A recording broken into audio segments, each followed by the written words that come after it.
برکت رمضان، برکت رمضان، اللہ جا احسان جہنو رمضان، اللہ جا احسان جہنو رمضان، برکت رمضان، برکت رمضان۔ أعوذ بالله من الشيطان الرجيم،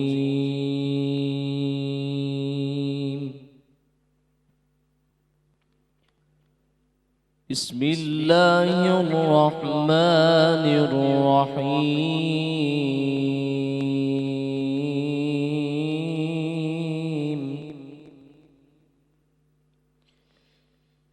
تبارك الذي جعل في السماء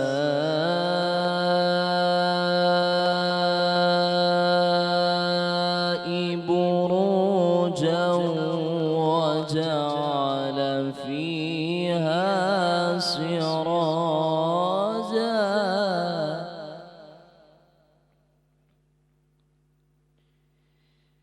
وجعل فيها سراجا وقمرا منيرا،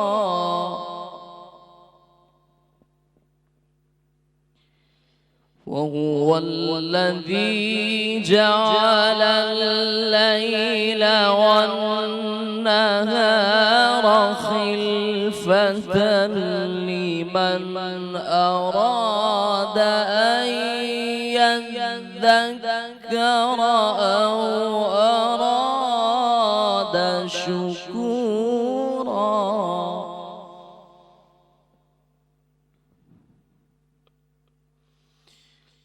بسم الله الرحمن الرحيم، تبارك الذي جعل في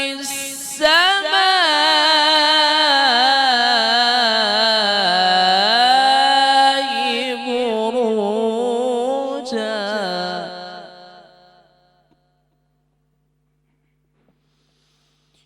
تبارك الذي جعل في السماء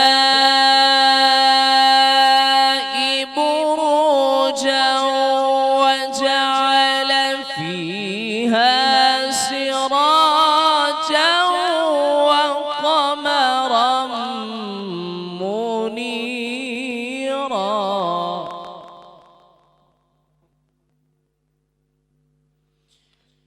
وهو الذي جعل الليل والنهار خلفة لمن أراد أن يذكر أو أراد شكورا،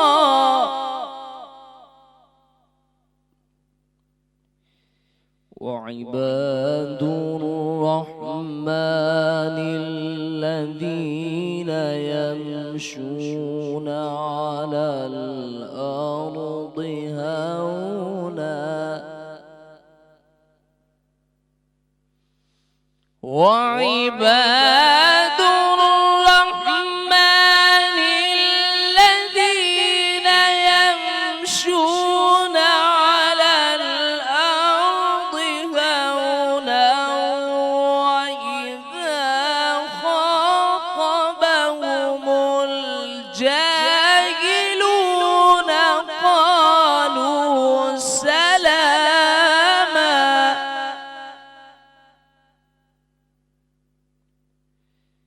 وإذا خاطبهم الجاهلون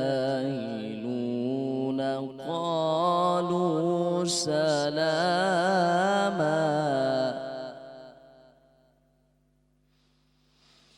والذين يبيتون لربهم سجدا وقياما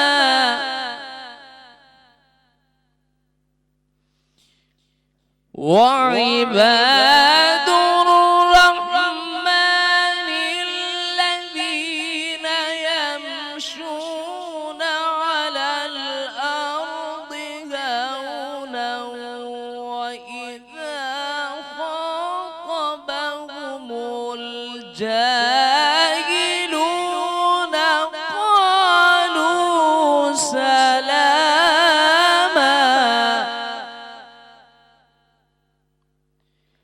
والذين يبيتون لربهم سجدا وقياما صدق الله العظيم.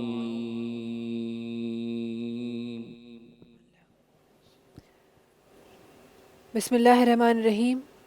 शुरू अल्लाह जे नाले सां, हुन पाक परवरदिगार जे नाले सां जेको घणो महिरबान ऐं निहायत रहम करण वारो आहे. तमाम ॾिसंदड़ नाज़रीन खे, हिते मौजूद तमाम हाज़रीन खे महविश कुरैशी तरफ़ां अस्सलाम वालेकुम.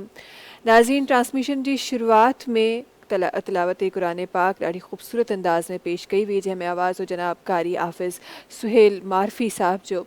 ट्रांसमिशन में ॿियनि साथियुनि जो बि साथ आहे. असां सां गॾु तशरीफ़ रखनि था जनाब ज़हीर हुसैन हैदरी साहब आहिनि, जेके तशरीफ़ रखनि था. पाण हिकु ॾाढा कामयाब दानिश्वर ऐं स्कॉलर आहिनि. असां गॾु ट्रांसमिशन में तशरीफ़ रखनि था जनाब सना ख़्वा आहिनि शहबाज साहब, जेके तशरीफ़ रखनि था. ट्रांसमिशन में असांजो साथ ॾियण लाइ असां गॾु तशरीफ़ रखनि थियूं ज़ाकिरा सैयदा आलिया कामरान साहिबा आहिनि, जेके असां गॾु तशरीफ़ रखनि थियूं. गॾोगॾु सना ख़्वा सैयदा अलिशबा ज़हरा साहिबा आहिनि, जेके असां गॾु तशरीफ़ रखनि थियूं. इन सां गॾु सना ख़्वा सैयदा रौनक बतूल साहिबा आहिनि, जेके असां गॾु तशरीफ़ रखनि थियूं. गॾोगॾु असां सां गॾु सना ख़्वा मेहदी रिज़वी साहब आहिनि, जेके अॼोकी ट्रांसमिशन में तशरीफ़ रखनि था. ट्रांसमिशन जे आगाज़ में तव्हांखे ॿुधाईंदा हलूं त हिन ट्रांसमिशन खे स्पॉन्सर कयो आहे डालडा कुकिंग ऑयल ऐं डालडा बनास्पति. ही उहो कुकिंग ऑयल ऐं बनास्पति आहे जेको गुज़िरियल 80 सालनि खां असांजी मदद जे दिलि ते राज करे रहियो आहे. चवंदा आहिनि त जहाँ डालडा जहाँ मामता वहाँ डालडा, न बदला ज़माना न बदला डालडा. ट्रांसमिशन खे स्पॉन्सर कयो आहे Young's food chicken mayonnaise spread. ही उहो स्प्रेड आहे जेको अक्सर असांजे ॿारनि जी डिमांड रहियो आहे. अक्सर हिकु टेस्टफुल मेयोनीज़ असांखे मिलंदो आहे, असांजे ॿारनि ताईं पहुचंदो आहे. ट्रांसमिशन खे स्पॉन्सर कयो आहे सनरिच फोर्टिफाइड आटा. ही उहो प्योर चक्की जो आटो आहे जेको असांखे ग़िज़ाइत बि ॾींदो आहे ऐं असांजे तमामु रोज़े खे ॾाढो पुरसुकीनी सां गुज़ारींदो आहे. ट्रांसमिशन खे स्पॉन्सर कयो आहे GFS बिल्डर्स एंड डेवलपर्स. ही उहे बिल्डर्स ऐं डेवलपर्स आहिनि जेके पाकिस्तान जे मुख़्तलिफ़ शहरनि में ॾाढो कामयाबी सां प्रोजेक्ट्स खणी अची रहिया आहिनि, जंहिंमें मॉल्स बि शामिलु आहिनि, जंहिंमें अपार्टमेंट्स बि शामिलु आहिनि, जंहिंमें मज़ीद ॿियूं बिल्डिंग्स बि शामिलु आहिनि. ऐं हिननि जो दावो आहे त हिननि खां सुठी कस्टमर सर्विस ॿियो को बिल्डर नथो ॾेई सघे. गॾोगॾु ट्रांसमिशन खे स्पॉन्सर कयो आहे वाइटल टी. वाइटल पियो ज़िंदगी जियो. वाइटल टी उहो ब्रांड आहे जेको कामयाबी सां पाकिस्तान में हिकु ॾींहं जे अंदरि 5 करोड़ खां वधीक कप्स जी कंज़प्शन अल्हम्दुलिल्लाह ॾेई रहियो आहे. ट्रांसमिशन खे स्पॉन्सर कयो आहे मलका मसाला, जंहिंखे द क्वीन ऑफ टेस्ट बि सॾियो वेंदो आहे. ही उहे मसाला आहिनि जिन में प्योर हिमालयन सॉल्ट इस्तेमालु थियलु आहे, को आम सॉल्ट इस्तेमालु नाहे थियलु. गॾोगॾु हिननि जो इहो बि दावो आहे त तमामु उहे अज्जा जेके सिहत लाइ सुठा न आहिनि, हिननि जे मसालनि में उहे नाहिनि इस्तेमालु थियलु. ट्रांसमिशन खे स्पॉन्सर कयो आहे क्विज़ आइसक्रीम सिरप ऐं क्विज़ जूसिस. ही उहे फ्लेवर्ड जूसिस ऐं उहे सिरप आहिनि जेके अक्सर असांजा घरनि में असांजा तमामु ॿार वॾा हिननि जी डिमांड कंदा आहिनि. ट्रांसमिशन खे स्पॉन्सर कयो आहे न्यू टाउन डेयरी. सुबह का आगाज़ न्यू टाउन डेयरी बटर के साथ. ही उहो बटर आहे जेको असांजे सहरियुनि में बि नज़र ईंदो आहे त कॾहिं कॾहिं असांजे इफ़्तारियुनि में बि असांजे दस्तरख़ाननि ते नज़र ईंदो आहे. ट्रांसमिशन खे स्पॉन्सर कयो आहे रूह अफ़ज़ा मशरूब मशरिक़. ही उहो मशरूब आहे जेको असांखे पंहिंजे दस्तरख़ाननि ते अक्सर नज़र ईंदो आहे ऐं न सिर्फ़ु रंग भरंदो आहे बल्कि ज़ाइको बि भरंदो आहे. ट्रांसमिशन खे अॻियां वधाईंदे अॼु तव्हांखे ॿुधाइण थी चाहियां त अॼु 10हों रोज़ो अल्हम्दुलिल्लाह जंहिंजे आख़िरी पहलनि में असां वञी रहिया आहियूं, जंहिंजे इफ़्तार जी तरफ़ असां वञी रहिया आहियूं. अॼु हिन रोज़े जूं कुझु ख़ासियतूं आहिनि। सभिनी खां पहिरीं त हीउ जेको अशराए रहमत हो, अॼु उन जो इख़्तिताम बि थी रहियो आहे। कुझु घड़ियुनि खां पोइ असां हिकु ॿिए अशरे में इनशा अल्लाह दाख़िल थी वेंदासीं, तव्हां ई मां गॾिजी। गॾोगॾु 10 रोज़े जी जॾहिं ॻाल्हि कजे थी, 10 रमज़ान मुबारक जी ॻाल्हि कजे थी, त हिकु अज़ीम हस्ती सां मुंसलिक आहे ॾींहुं। उहा हस्ती जेका रसूल ख़ुदा सल्लल्लाहु अलैहि वसल्लम जूं पहिरीं ज़ौजा हुयूं, उहा हस्ती जेका हज़रत फ़ातिमा रज़ी ताला अन्हा जूं वालिदा आहिनि, उहे हस्तियूं जेके हज़रत इमाम हसन, हज़रत इमाम हुसैन रज़ी ताला जूं नानी आहिनि, उहे हस्ती जेके जेसि ताईं रसूल ख़ुदा सल्लल्लाहु अलैहि वसल्लम जे निकाह में हुयूं, रिवायत इहा ॿुधाए थी त रसूल ख़ुदा ॿियो निकाह न कयो। असां ॻाल्हि करे रहिया आहियूं हज़रत ख़दीजतुल कुबरा रज़ी ताला अन्हा जूं। पाण हिकु ॾाढियूं मशहूरु ख़ातून हुयूं, पंहिंजे ज़माने जूं हिकु अमीर औरतुनि मां हिकु हुयूं। तिजारत जे लाइ उन्हनि जो नालो पंहिंजे ज़माने में मशहूरु हूंदो हो, ऐं पाण उहे ख़ातून हुयूं, पहिरियूं ख़ातून हुयूं जिन रसूल ख़ुदा सल्लल्लाहु अलैहि वसल्लम जी दावत ते इस्लाम क़बूल कयो। पाण उहे ख़ातून हुयूं जिन जे लाइ हज़रत बीबी आयशा रज़ी ताला अन्हा जी जॾहिं रिवायत पढ़िजे थी त उन लफ़्ज़नि में कुझु लफ़्ज़ इहे बि मिलनि था त रसूल ख़ुदा सल्लल्लाहु अलैहि वसल्लम जॾहिं बि सालें उन्हनि जे विसाल खां पोइ, सालनि खां पोइ बि पाण जॾहिं को जानवर ज़िबाह कंदा हुआ त उन्हनि जे सहेलियुनि न ज़रूरु मोकिलींदा हुआ। ऐं जॾहिं वरी पोइ सवाल में हज़रत बीबी आयशा रज़ी ताला अन्हा जॾहिं सवाल फरमाईंदियूं हुयूं त छा एॾी मोहबत अॼु ताईं, त पाण इहो जवाबु ॾींदा हुआ त उन जहिड़ियूं ॿी के ख़ातून न हुयूं, न थी सघनि थियूं। पाण इहो जवाबु रसूल ख़ुदा सल्लल्लाहु अलैहि वसल्लम पंहिंजे लफ़्ज़नि में ॾींदा हुआ, हज़रत आयशा रज़ी ताला अन्हा जी रिवायत मुताबिक़। गॾोगॾु पाण खे इहा बि फ़ज़ीलत हासिलु आहे त पाण उहे ख़ातून हुयूं जिन पंहिंजी तमामु ज़िंदगी रसूल ख़ुदा सल्लल्लाहु अलैहि वसल्लम जे निकाह खां पोइ तमामु ज़िंदगी उन्हनि जे क़दमनि में गुज़ारी। उन्हनि जे लाइ अक्सर इहे लफ़्ज़ चया वेंदा आहिनि त पाण ॾाढियूं मज़बूत ख़ातून हुयूं। ऐं जॾहिं पहिरियों दफ़ो जॾहिं वही नाज़िल थी रसूल ख़ुदा सल्लल्लाहु अलैहि वसल्लम जे मथां, तॾहिं पाण कुझु रिवायत मुताबिक़ लफ़्ज़ इहे इस्तेमालु थिया आहिनि त पाण जॾहिं उहा कैफ़ियत तारी थी त हज़रत बीबी ख़दीजा रज़ी ताला अन्हा जे तरफ़ विया ऐं उन्हनि पंहिंजे लफ़्ज़नि सां उन्हनि खे संभालियो। लफ़्ज़ ॾाढा ख़ूबसूरत लफ़्ज़ आहिनि जेके अॼु असां पंहिंजी ट्रांसमिशन में बि रखंदासीं। ऐं पाण उहे ख़ातून हुयूं जिन इस्लाम क़बूल करण खां पोइ त हिकु हिस्ट्री आहे, पर उन खां पहिरीं बि इस्लाम क़बूल करण खां पहिरीं, इस्लाम जे अचण खां पहिरीं बि पाण खे ताहिरा जो, उन्हनि जी पाकीज़गी ॾिसी उन्हनि जो ताहिरा जो लक़ब ॾिनो पियो। अॼु पंहिंजी ट्रांसमिशन में वक़्तन फ़वक़्तन, बल्कि वक़्तन फ़वक़्तन छा तमामु ट्रांसमिशन खे उन्हनि जे ज़िक्र ख़ैर सां इनशा अल्लाह तव्हां ई मां गॾिजी सजाईंदासीं ऐं उन्हनि जो ज़िक्र करे, अहिड़नि हस्तियुनि जो ज़िक्र करे, बेशक त अहिड़नि हस्तियुनि जो ज़िक्र करे ट्रांसमिशन्स में असांजे घरनि में, असांजी ज़िंदगियुनि में बरकतूं बि शामिलु थींदियूं ऐं ख़ैर बि शामिलु थींदो इनशा अल्लाह। ट्रांसमिशन खे शुरूआत में अॻियां वधाईंदे मां चाहियां थी त ट्रांसमिशन में छो न ख़ूबसूरत आवाज़नि जो साथ आहे, त छो न इहो सिलसिलो ट्रांसमिशन जो स्टार्ट कजे। ऐं मां वञणु चाहियां थी, जनाब सगद शहबाज साहब सगद तशरीफ़ फरमा आहिनि, मां उन्हनि जी तरफ़ वञणु चाहियां थी ऐं मां चाहियां थी त ट्रांसमिशन जे आगाज़ में उन्हनि जो ख़ूबसूरत आवाज़ रखूं। बिस्मिल्लाहिर्रहमानिर्रहीम। जी शहबाज साहब।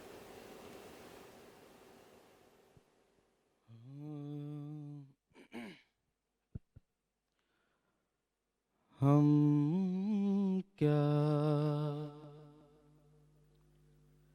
कहें कि क्यों हमें प्यारा हुसैन है, हम क्या कहें कि क्यों हमें प्यारा हुसैन है। सोचो तो ये कुरान भी सारा हुसैन है, हम क्या कहें कि क्यों हमें प्यारा हुसैन है। حرمل تو سوچتا ہے کہ اصغر معصوم ہے حرمل تو سوچتا ہے کہ اصغر معصوم ہے کیسے ڈرے گا موت سے سارا حسین ہے ہم کیا کہیں کہ کیوں ہمیں پیارا حسین ہے سارے شریعتوں کے پابند تھے مگر سارے شریعتوں کے پابند تھے مگر پشتے نبی سے کس نے اتارا حسین ہے ہم کیا کہیں کہ کیوں ہمیں پیارا حسین ہے نیزے پہ سر بلند ہے اعلان جیت کا نیزے پہ سر بلند ہے اعلان جیت کا نیزے پہ سر بلند ہے اعلان جیت کا کوئی کہے گا کیسے کہ ہارا حسین ہے ہم کیا کہیں کہ کیوں ہمیں پیارا حسین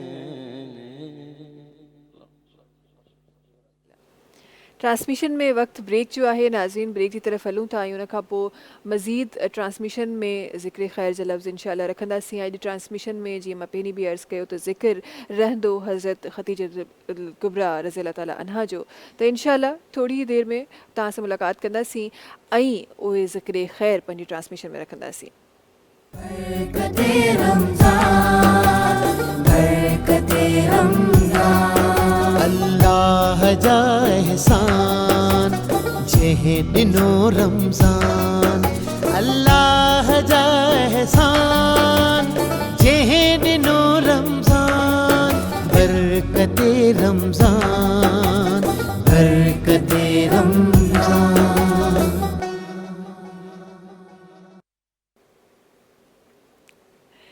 हिकु दफ़ो ॿीहर भलीकार तव्हांखे हिन ख़ूबसूरत ट्रांसमिशन में ऐं मूंखे ईअं लॻंदो आहे त हिननि ट्रांसमिशन्स जो जेको जेको जिथे जिथे जंहिं तरीक़े सां हिसो थिए थो उन जे दिलनि में बि उन जे घरनि में बि उहो ज़िक्र ख़ैर शामिलु थिए थो जेको असां हिते करे रहिया हूंदा आहियूं अॼु ज़िक्र जंहिं अज़ीम हस्ती जो असां हिन ट्रांसमिशन में करे रहिया आहियूं उन जे लाइ मज़ीद अल्फाज़ रखण जे लाइ असां सां गॾु ॿिया साथी जुड़ियल आहिनि असां गॾु जनाब ज़हीर हुसैन हदरी साहिब आहिनि जिन जी तरफ़ मां वञणु चाहियां थी ज़हीर साहिब सभिनी खां पहिरीं त वॾी महिरबानी पंहिंजो वक़्तु कढी असांजी ट्रांसमिशन में शामिलु थियणु ॾियो ऐं अॼु छो त असां ज़िक्र करे रहिया आहियूं अहिड़ी हस्ती जो जिन पंहिंजी तमामु दौलत इस्लाम जी राह में ख़र्च कई ऐं उन ते सवाल कॾहिं न कयो अॼु उन हस्ती जे बारे में अॼु असां पंहिंजे ट्रांसमिशन में लफ़्ज़ रखी रहिया आहियूं तव्हांजे लफ़्ज़नि में थोरो सो मां त हमेशह चवंदी आहियां त शायदि मां कॾहिं ॻाल्हाइणु चाहींदी बि आहियां त उन तरीक़े सां शायदि नथी ॻाल्हाए सघां या ओतिरी नॉलेज मूं वटि न आहे तव्हांजी तरफ़ ईंदमि ऐं तव्हांजे लफ़्ज़नि में पंहिंजे ट्रांसमिशन में उहे ख़ूबसूरत लफ़्ज़ रखंदमि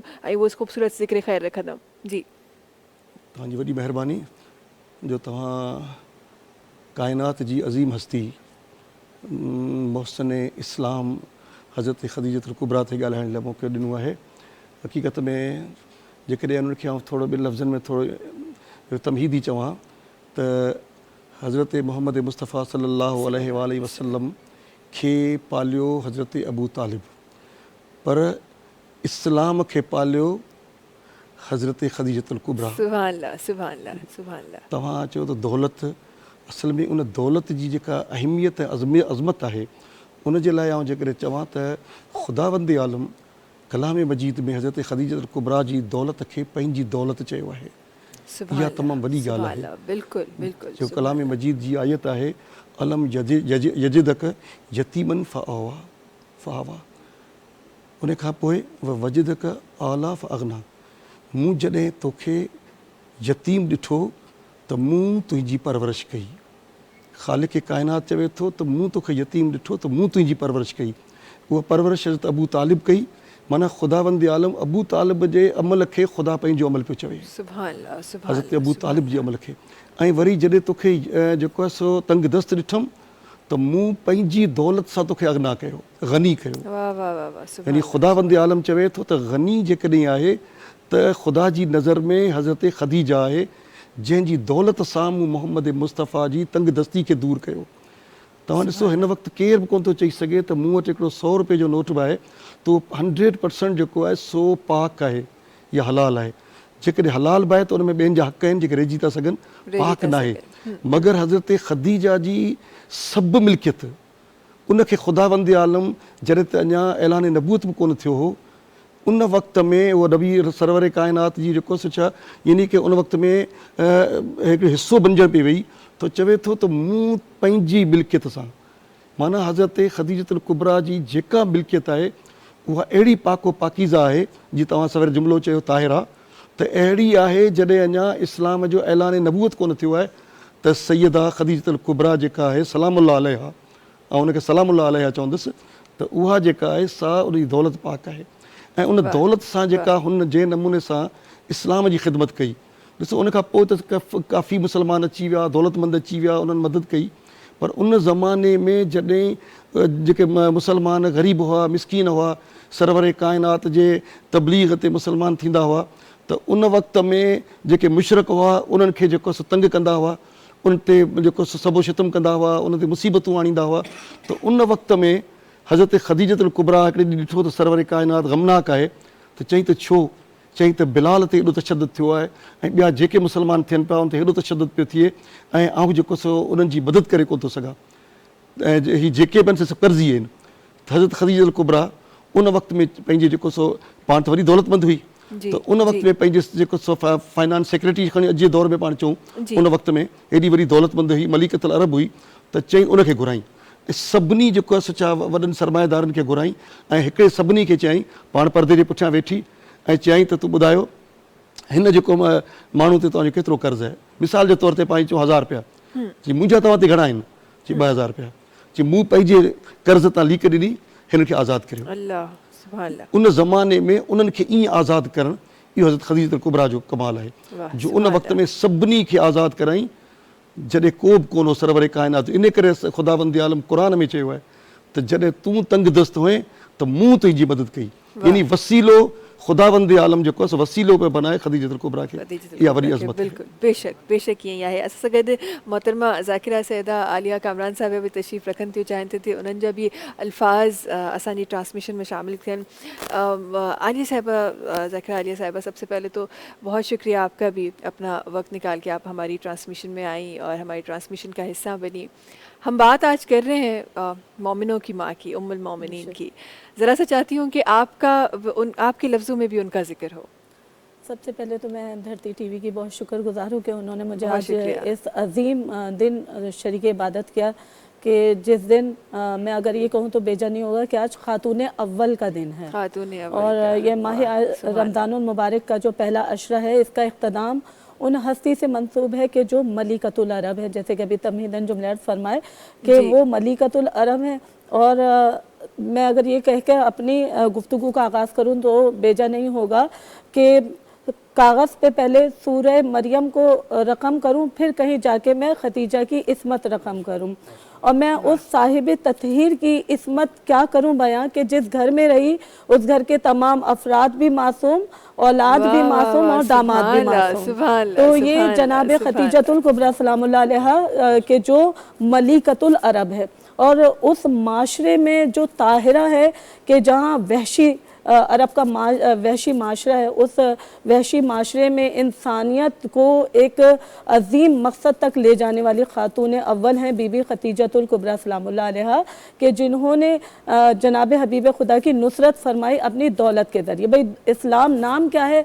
अगर इस्लाम को ये कहा जाए तो बेजा नहीं होगा कि इस्लाम नाम है अबू तालिब की आल का और खतीजा के माल का। वाह वाह तो वाह ये वाह, जनाब सुभान अल्लाह, खतीजतुल सुभान कुबरा अल्लाह, क्या ही सलामुल्लाह अलैहा बात, की क्या ही इस्मत है बात, सुभान कि अल्लाह। माल खतीजा से दीन इस्लाम को परवान चढ़ाया गया, और परवरदिगार आलम ने दीन इस्लाम की बुनियाद का जो मरकज़ी किरदार रखा वो मर्दों में अगर देखा जाए कि अरब के मर्दों ने सर उठाकर जीना शुरू किया जनाब अबू तालिब अलैहिस्सलाम की वजह से, और अरब की ख़वातीन ने अगर सर उठाने का जीने का सलीक़ा सीखा तो वो जनाब खतीजतुल कुबरा सलामुल्लाह अलैहा की वजह से। बिल्कुल, यानी बिल्कुल, उस माशरे में कि जहाँ ख़वातीन को बच्चियों को पैदा होते के साथ ही ज़िंदा दफना दिया जाता था, उस माशरे में जाहिल माशरे में जनाब खतीजतुल कुबरा ने अपने किरदार के ज़रिए, अपनी इस्मत के ज़रिए, इस तरह अपनी इफ़्फ़त के ज़रिए ख़वातीन को जीने का मकसद सिखाया कि आज हम देखते हैं कि ख़वातीन इदारों में काम करती हैं और ख़वातीन को तरह तरह से मुश्किलात का सामना है जी, हिजाब के ज़रिए, ख़ास तौर पे हिजाब के, अगर हिजाब के अंदर रहकर ख़वातीन काम करती हैं, तालीमी इदारा हो या कोई सा भी इदारा हो, तो ख़वातीन को मुश्किलात दरपेश होती है। लेकिन अगर हम बीबी खतीजतुल कुबरा का दौर देखें तो वो आजकल के दौर से भी ज़्यादा मुश्किल तरीन दौर था कि जहाँ पर चारों तरफ कुफ़ार की नंगी तलवारें मौजूद थी, लेकिन बीबी खतीजतुल कुबरा सलामुल्लाह अलैहा ने उस दौर में हिजाब के अंदर रह कर काम किया, बिजनेस किया, ताजिर थी जनाब खतीजतुल कुबरा, पूरी दौलत अपनी कुर्बान की जनाब हबीब खुदा के ऊपर, इस्लाम के ऊपर। मोहसिना इस्लाम है बीबी खतीजतुल कुबरा, तो हमारी ख़वातीन के लिए रोल मॉडल हैं बीबी खतीजतुल कुबरा सलामुल्लाह अलैहा। बेशक ऐसा ही है, बेशक ऐसा ही है। और ये तो हम बिज़नेस की या वर्किंग वुमेंस की बात कर रहे थे। ज़ाकिरा साहिबा, मैं ये भी बात शामिल करना चाहूँगी और फिर इंशाल्लाह हम इस पे तबसरा भी ज़रूर अपने ट्रांसमिशन में रखेंगे कि वो इजाज़त जो आज हम न जाने क्यों बड़ी मायूब समझते हैं कि जब भी हम लड़कियों की, हमारी बच्चियों की शादी की बात करते हैं तो उस इजाज़त पे या उस पसंदीदगी पे हम बड़ा मायूस सा एक अंसर होता है वो हम पेश करते हैं, बड़ा मायूस सा एक इम्प्रेशन होता है जो हम इस बात पे डालते हैं। लेकिन ये बात हो रही है रसूल खुदा सल्लल्लाहु अलैहि वसल्लम की पहली ज़ौजा की। आपने ख़ुद अपने खावंद का इंतखाब किया और ख़ुद उनको, जहाँ रिवायत में आता है कि ख़ुद उनको रिश्ता भेजा, जहाँ रिवायत में आता है, तो ज़रा सा हम इस पे भी बात शामिल करेंगे। और इन बातों में बेशक कि हम इन बातों से हम अपने लोगों तक हम ख़ुद भी बड़ा समझने की कोशिश करेंगे कि जो तौर तरीके हमने आज अपनाए हुए हैं वो तौर तरीके किस इस्लाम में लिखे गए थे। मेरा इस्लाम तो कुछ और कहता है, मेरा दीन तो कुछ और कहता है। ज़रा सा इसमें बात करेंगे नाज़रीन। पर जी वक्त हुआ ब्रेक, जो तहाँ से मुलाकात की था ब्रेक खा पोए। बरकते रमज़ान, बरकते रमज़ान, अल्लाह जा एहसान जेहे दिनो रमज़ान, अल्लाह जा एहसान जेहे दिनो रमज़ान, बरकते रमज़ान, बरकते रमज़ान।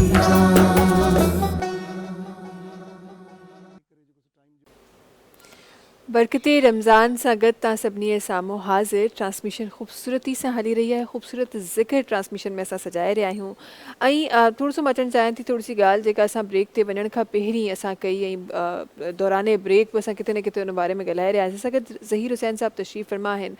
ज़हीर साहब, तव्हांजी तरफ़ अचणु चाहियां थी ऐं उहे लफ़्ज़ जेके थोड़ी देरि पहिरीं असां पंहिंजी ट्रांसमिशन में रखिया त हीउ जेको तरीक़ो अॼु असां अपनायो आहे ऐं पोइ वरी इस्लाम जी जॾहिं असां टीचिंग्स ॾिसूं था, असां हिस्ट्री ॾिसूं था ऐं अहिड़ियूं अज़ीम हस्तियुनि जी असां हिस्ट्री ॾिसूं था त उते कुझु ॿियो मिले थो। इन हवाले सां छा चवणु चाहींदो तव्हां? असल ॻाल्हि इहा आहे त तारीख़ इस्लाम सां हक़ीक़त में कलम जी जेको सो वॾी जी ज़रबनि सां, जिते तलवारनि सां ज़रबूं लॻाई वयूं आहिनि उते कलम जे नश्तर सां बि जेको सो इस्लामी तारीख़ खे ज़िबह कयो वियो आहे। हाणे तव्हां ॾिसो न, जॾहिं इस्लाम जी शुरूआति हुई उन वक़्त में या का बि तहरीक हुजे, का बि तहरीक हलाइण जे लाइ पहिरीं ज़रूरी हूंदो आहे त उन तहरीक खे कामयाबी जे लाइ उन में पहिरीं शख़्सियतूं के अहिड़ियूं हुजनि जेके ॿिए खे मुतासिर करे सघनि। ॿियो माण्हू इम्प्रेशन वठे या उनखां इंस्पायर थिए त कीअं थिए, त चओ त हिन में कहिड़ा माण्हू आहिनि, सुठा माण्हू आहिनि, साले माण्हू आहिनि, त उन जे लाइ जेको उन माण्हू जी पंहिंजो कैरेक्टर हुजे, क्रेडिबिलिटी हुजे। ॿी ॻाल्हि हूंदी आहे त दौलत खां सवाइ का तहरीक कोन थी हले, चाहे सियासी हुजे, समाजी हुजे, अदबी हुजे, उहा कोन थी हली सघे। टी ॻाल्हि इहा आहे त तबलीग यानी पब्लिसाइज़, उन ते आवाज़ु पहुचाइणु माण्हुनि ताईं, उहो बि हिकिड़ो बुनियादी रुकन आहे। अॼु जदीद दौर उनखे क़बूल करे चुको आहे। चौथी ॻाल्हि हूंदी आहे त उनखे जेकॾहिं के हमिलो थिए त अस्करी ताक़त का हुजे जेका उनखे बचाए सघे। मिलिट्री में न यानी उहो फ़र्क़ु आहे वॾो, पर जेको सो उनखे बचाव जे लाइ, दिफ़ा जे लाइ उहो ज़रूरी आहे। त इस्लाम जी तहरीक में सरवर काइनात खे पहिरीं जेका शख़्सियत जंहिं मुतासिर कयो थिए उहा हुई हज़रत अबू तालिब, जंहिंजी शख़्सियत जेका सो पूरे अरब में जेको आहे सो मुतासिर कोन हुई। इन करे उहो जेको सो उन वॾी उनजी मदद कई। उन खां पोइ जेको सो ॿियो दौलत जी पाण ज़िक्र करे सघिया चुकासीं त हज़रत ख़दीजतुल कुबरा जी दौलत कमु आई। टियों जेको आहे सो हुई त माण्हुनि खे जेको सो पब्लिसाइज़ करणु, माण्हुनि ते आवाज़ु पहुचाइणु, त उहा ख़ुदि सरवर काइनात ख़तमी मरतबत हज़रत मोहम्मद मुस्तफ़ा सल्लल्लाहु अलैहि वसल्लम जी ज़ात अहिड़ी हुई जंहिंजे लफ़्ज़नि में अहिड़ी त जेको सो कशिश हुई जो तव्हां ॾिसो उन वक़्त में न ज़राए अबलाग हुआ, न रेडियो, न टीवी, रस्ता कोन हुआ, कम्युनिकेशन गैप हुआ, पर उनजे बावजूदि हुन जेको 23 सालनि में जेको कमु कयो, जो 1400 साल थी विया आहिनि, पूरी दुनिया जे हिकु सिरे खां ॿिए सिरे ताईं अशहदु अन ला इलाहा इल्लल्लाह जो आवाज़ु बि आहे, त अशहदु अन मुहम्मद रसूलुल्लाह जो बि आवाज़ु आहे। ऐं चौथी जेका अस्करी ताक़त जे लाइ, दिफ़ा जे लाइ हिकिड़ो तमामु काइनात जो वॾो बहादुर हज़रत अली अलैहिस्सलाम जी सूरत में जेको हैदर करार आहे, उहो जेकॾहिं मिली वियो, इहे चारई जेके अंसर जॾहिं गॾिया त पोइ जेको उन को अॻिते हलिया। पर मजबूरी जीअं तव्हां ॻाल्हि कई त तारीख़ जेका ॾेखारी वञे थी उहा ॿी आहे।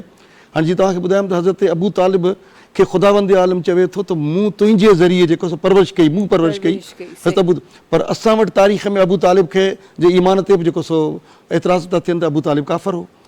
जेकॾहिं अबू तालिब जेकॾहिं माज़अल्लाह काफ़र हो त पोइ वरी तारीख़ में इहो बि आहे त अबू तालिब हज़रत रसूलुल्लाह जो निकाह पढ़ियो। निकाह पढ़ण जे लाइ त असीं चवंदा आहियूं त को सभ खां वधीक त सुठो आलिम हुजे, सुठो मौलवी हुजे, बा किरदार हुजे, बा अमल हुजे, जो जेको सचा जंहिंजो लफ़्ज़ जेके आहिनि उहे असांजी ज़िंदगी नस्ल खे अॻिते वधाइनि। ऐं असीं जेका अबू तालिब खे जेकॾहिं नथा मञूं जेकॾहिं ईमान ते, त पोइ रसूलुल्लाह जो निकाह माज़अल्लाह मशकूक थो नज़र अचे। त बिल्कुलु तव्हां सही सवालु कयो त तारीख़ में इहो सभ खां वधीक ज़ुल्म आहे त असां हक़ाइक़ खां हटी करे ऐं जेको सो उन वक़्त में जेके मसनवियूं लिखाई वयूं, जेको सो मलूकियत जे जे दौर में बनु उमैया, बनु अब्बासिया जेके कम कया, जेको सो उन तारीख़नि खे जेको सो मंबरनि ते जेको सो आले मोहम्मद जे ख़िलाफ़ु जेको सरे आम जेको कुझु चयो वियो, इहे सभु शयूं जेको सो तारीख़ जी असांजी बदकिस्मती आहे। जेकॾहिं इहो न थी आहे, तव्हां ॿुधायो त इमाम हुसैन अलैहिस्सलाम खे जेको आहे सो कंहिं यहूदी क़त्ल कोन कयो, कंहिं ईसाई क़त्ल कोन कयो, कंहिं ग़ैर मुस्लिम कोन कयो, उहो मुसलमाननि कयो। ऐं करबला खां शाम ताईं जेको कुझु थियो मुसलमाननि कयो। अली जी धीअनि खे बाज़ारनि में बेपर्दा करे फेरायो त उहो मुसलमाननि, उहो मुसलमाननि जी तारीख़, उहो मुसलमान भले हिकिड़ा बाअमल आहिनि जेके नेक आहिनि, उन खां हटी करे, ऐं मुसलमाननि जे ख़िलाफ़ु कोन थो ॻाल्हि, पर इस्लाम में जेको इहा शइ जेका मलूकियत वारी तारीख़ आई उन जेको धक रसायो असांखे। बिल्कुलु अच्छा, असां तारीख़ जी ॻाल्हि करे ई रहिया आहियूं त ज़हीर साहिब मां थोरो सा तारीख़ जा उहे लफ़्ज़ पंहिंजे प्रोग्राम में सजाइणु चाहियां थी, छो त अॼु जेको मुआशिरो असांखे नज़र थो अचे, अॼु असांखे जेको दौरु नज़र थो अचे, अॼु असां तारीख़ पढ़ूं बि नथा। असां सां मसइलो इहो बि आहे त असां तारीख़ पढ़ूं बि नथा। कॾहिं कॾहिं ईअं थींदो आहे त को हिकु वक़्तु हूंदो आहे, को हिकिड़ो पल हूंदो आहे, ख़ुदा ताला जी तरफ़ां जॾहिं तव्हांखे हिदायत मिलणी हूंदी आहे, तव्हांखे हिदायत तव्हां ताईं पहुचणी हूंदी आहे। अॼु मां आम घरनि में उहा तारीख़ पहुचाइण थी चाहियां जेका तारीख़ मुंहिंजे इस्लाम जी आहे, जेका तारीख़ मुंहिंजे दीन जी आहे। उन तारीख़ में वञी उहो जेको सिलसिलो जेको रसूल ख़ुदा सल्लल्लाहु अलैहि वसल्लम जे पहिरें निकाह जो सिलसिलो हो, तव्हांजे लफ़्ज़नि में उहा तारीख़ मां पंहिंजे नाज़रीन ताईं पहुचाइण थी चाहियां। इहो कॉन्सेप्ट क्लियर करण थी चाहियां त असां वटि धीअरनि खां पुछणु को ख़ुदा न ख़ास्ता तौबा नऊज़ुबिल्लाह को हराम कोन्हे पुछणु त तव्हांजी पसंदि छा आहे, बल्कि इहो मुंहिंजे दीन सेखारियो आहे, इहो मुंहिंजे इस्लाम सेखारियो आहे। इस्लाम जे इब्तिदाई दौर जा ही उहे मरहला आहिनि जेके असांखे सेखारिया विया आहिनि। उन बारे में, उन तारीख़ जे बारे में चाहींदमि त तव्हांजा लफ़्ज़ रखजनि। इस्लाम में निकाह औरत करे थी, मर्द क़बूल करे थो। पहिरीं बुनियादी नुक़्तो सम्झणु घुरिजे, मर्द निकाह कोन थो करे। शादी लाइ राज़पो जेको आहे सो ॾिसो पहिरीं पुछियो वेंदो आहे वञी छोकिरी खां। उहो असां वटि हिकिड़ा निज़ाम ग़लति आहिनि जो पाण खे चवंदा बा पीउ वली आहे, फलाणो वली आहे, उन खां पुछो न, छोकिरी खां बनफ़्से नफ़ीस पुछणो आहे। भला पाण त ख़ैर थोरा नंढा माण्हू आहियूं। जनाब सैयदा फ़ातिमत ज़हरा जी शादी रसूलुल्लाह जी दुख्तर आहे ऐं अली अलैहिस्सलाम जी हस्ती सां थिए थी, तॾहिं बि तारीख़ में मिले थो त सरवर काइनात जनाब फ़ातिमत ज़हरा खां पुछियो त अली जूं हे फज़ीलतूं आहिनि, हे फज़ीलतूं, ऐं तोखे हू हुनखे जेको आऊं जेकॾहिं तव्हांखे ॾियां त तोखे क़बूल आहे या न, भला जेकॾहिं रसूलुल्लाह जहिड़ी ज़ात जेकॾहिं चवे हा त आऊं ॾियां थो त पोइ छा फ़ातिमत ज़हरा हुनखे जवाबु ॾे हा? हुनखे पंहिंजे बाबा ते बि यकीन हो त बाबा ग़लति फ़ैसिलो कोन कंदो, पर सरवर काइनात इहो बुनियादु रखी छॾियो त जेसि ताईं न्याणी खां पुछियो न वञे तेसि ताईं इस्लाम में आहे ई कोन, उहो इस्लाम को ॿियो आहे, पर हक़ीक़ी रसूलुल्लाह जो इस्लाम इहो आहे।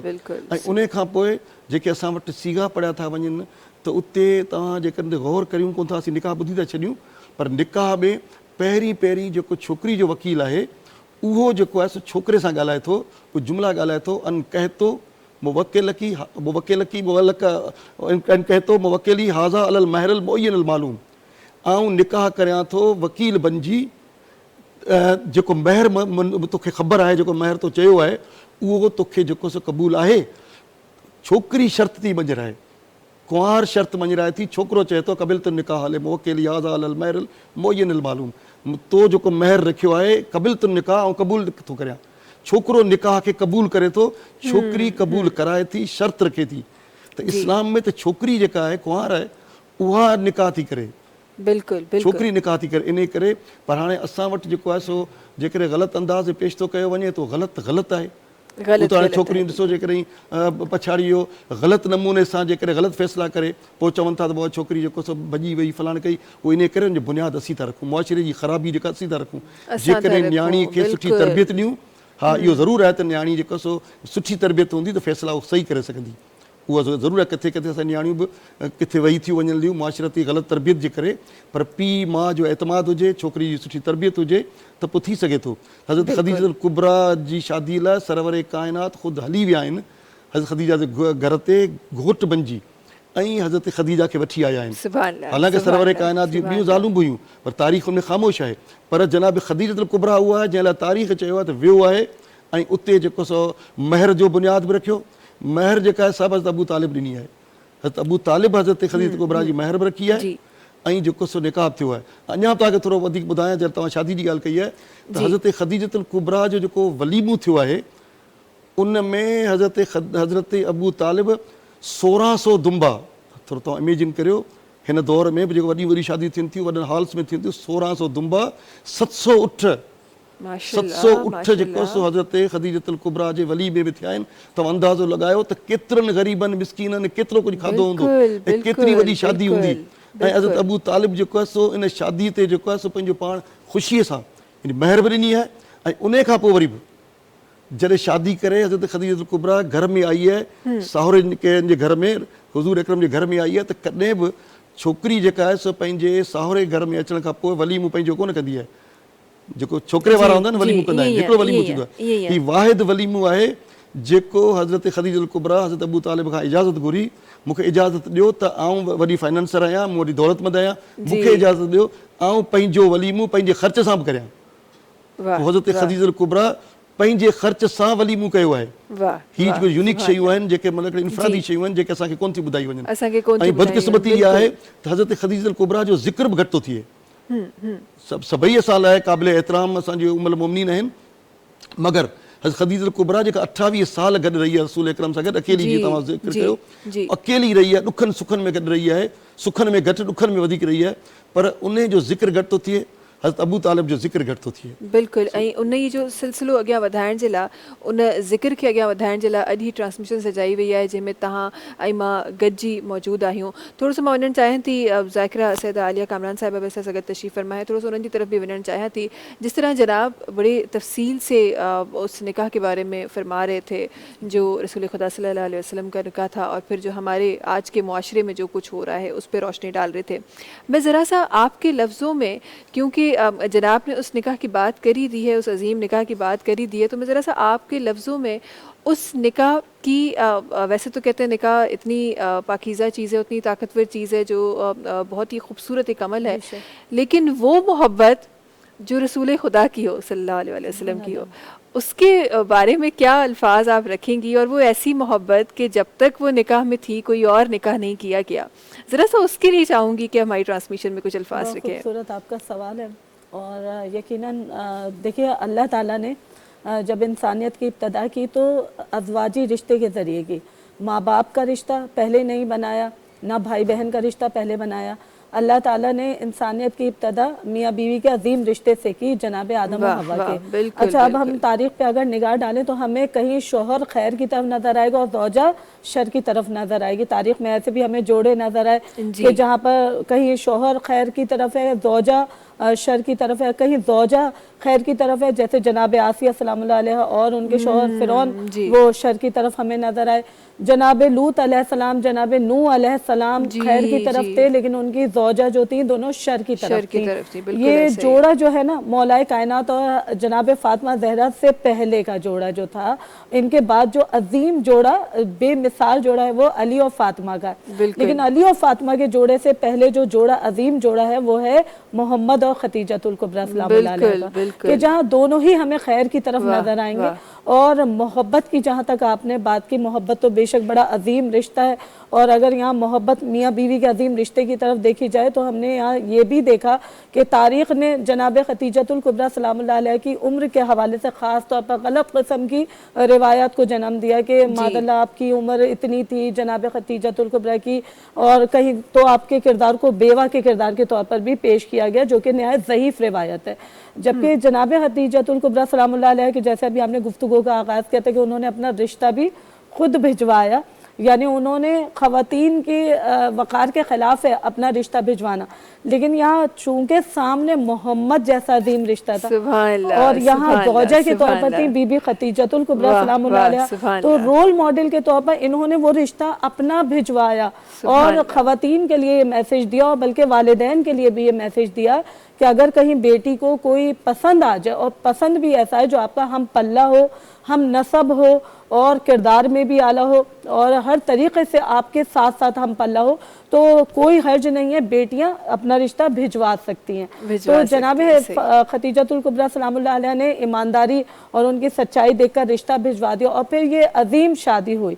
جب یہ عظیم شادی ہوئی تو کہا جاتا ہے کہ جیسے ابھی انہوں نے جملہ عرض کی کہ ماشاءاللہ اتنی بڑی شادی تھی، اور اگر ایک جملے کا مزید میں اضافہ کر دیتی ہوں کہ میں نے تاریخ میں پڑھا 14 صادقین میں میرے استاد محترم علامہ مشرف عباس علوی صاحب نے لکھا کہ جو کھانے کے برتن تھے نا جناب خدیجۃ الکبریٰ سلام اللہ علیہ کی طرف سے وہ سونے اور چاندی کے تھے، سونے اور چاندی کے برتنوں میں کھانا کھلایا گیا، اور یہ بھی نہیں کہ برتن واپس لے لیے گئے ہوں، جیسے کہ ہمارے یہاں تو ہم کھانا کھاتے تو برتن واپس رکھ دیتے ہیں، لیکن بی بی خدیجۃ الکبریٰ نے اجازت دی مہمانوں کو کہ آپ یہ برتن اپنے ساتھ لے کر جائیں۔ تو یہ عظیم شادی تھی کہ جہاں پر باراتیوں میں بھی ایک طرف آدم تھے اور ایک طرف جناب نوح تھے، جناب یوسف علیہ السلام تھے، اور باراتیوں کا استقبال کرنے والوں میں کہیں مریم نظر آتی تھی، کبھی آسیہ نظر آتی تھی، کبھی حوا نظر آتی تھی، کہیں سارہ نظر آتی تھی، اور یہ عظیم شادی ہو گئی۔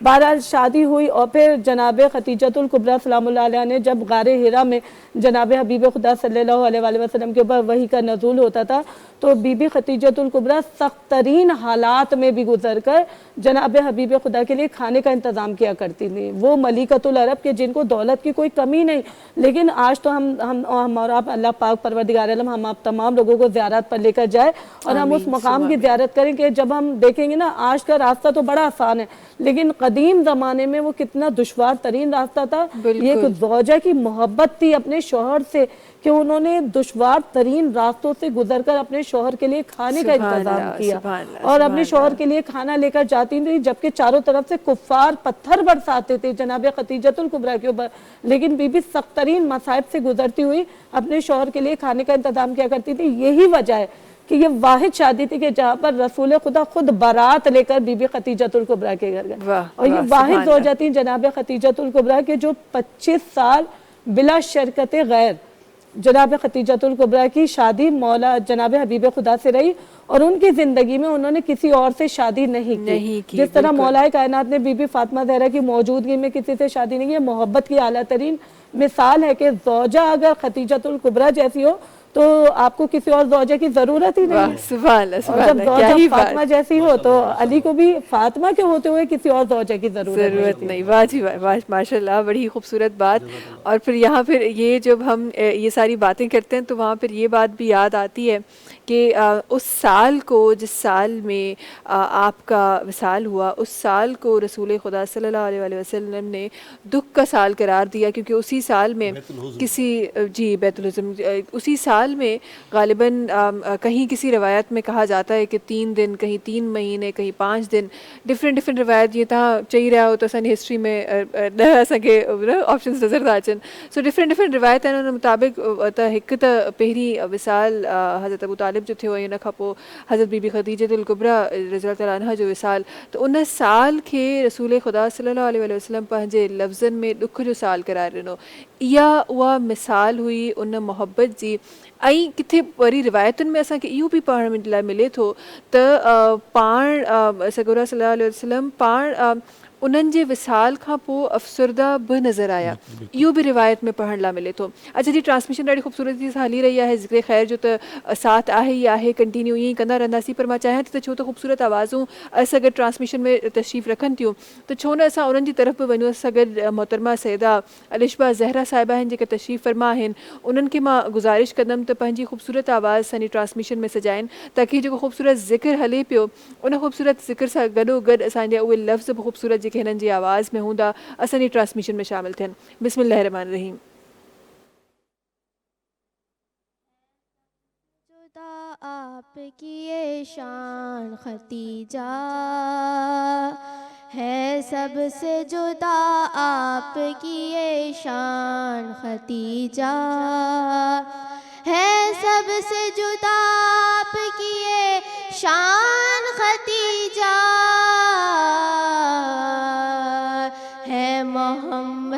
है मोहम्मद की आप दिलो जान खतीजा है, सबसे जुदा आपकी ये शान खतीजा है, सबसे जुदा आपकी ये शान खतीजा है.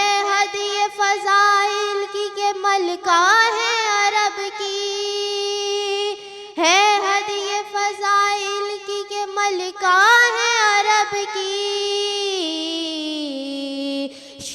शौहर है तेरा दिल का सुल्तान खतीजा, शौहर है तेरा दीन का सुल्तान खतीजा है, सबसे जुदा आपकी ये शान खतीजा. खुद अपनी ही मिदहत के लिए चुन लिया मुझको, खुद अपनी ही मिदहत के लिए चुन लिया मुझको. नौकर पे है तेरा ये बड़ा एहसान खतीजा, नौकर पे है ये आपका एहसान खतीजा है, सबसे जुदा आपकी ये शान खतीजा. टुकड़ों पे तेरे सारे मुसलमान पले हैं, टुकड़ों पे तेरे सारे मुसलमान पले हैं. भूलेगा ना इस्लाम ये एहसान खतीजा, भूलेगा ना इस्लाम ये एहसान खतीजा है, सबसे जुदा आपकी ये शान खतीजा है, सबसे जुदा आपकी ये शान खतीजा है. आप मोहम्मद की दिलो जान खतीजा.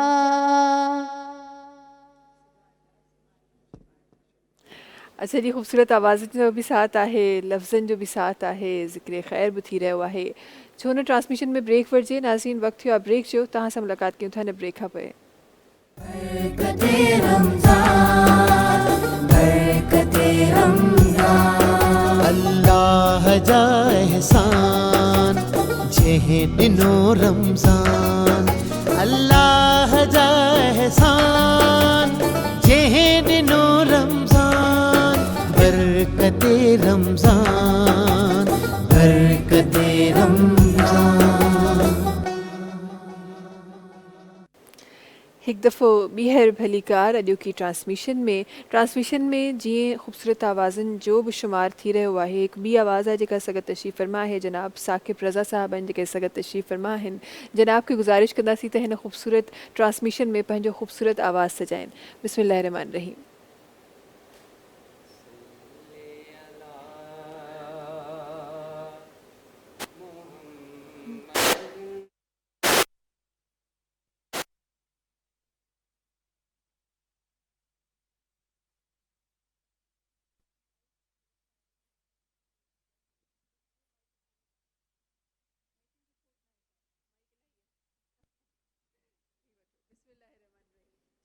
सल्ले अला मुहम्मदिन, सल्ले अला मुहम्मद।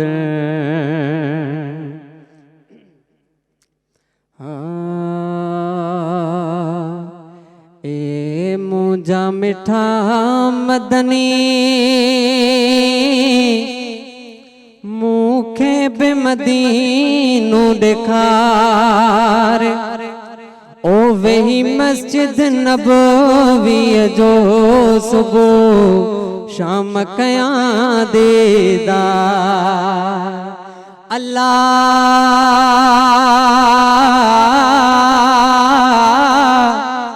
ओ वेही मस्जिद नबवीअ जो सुबुह शाम कयां दीदार। ए मुझा मिठा मदनी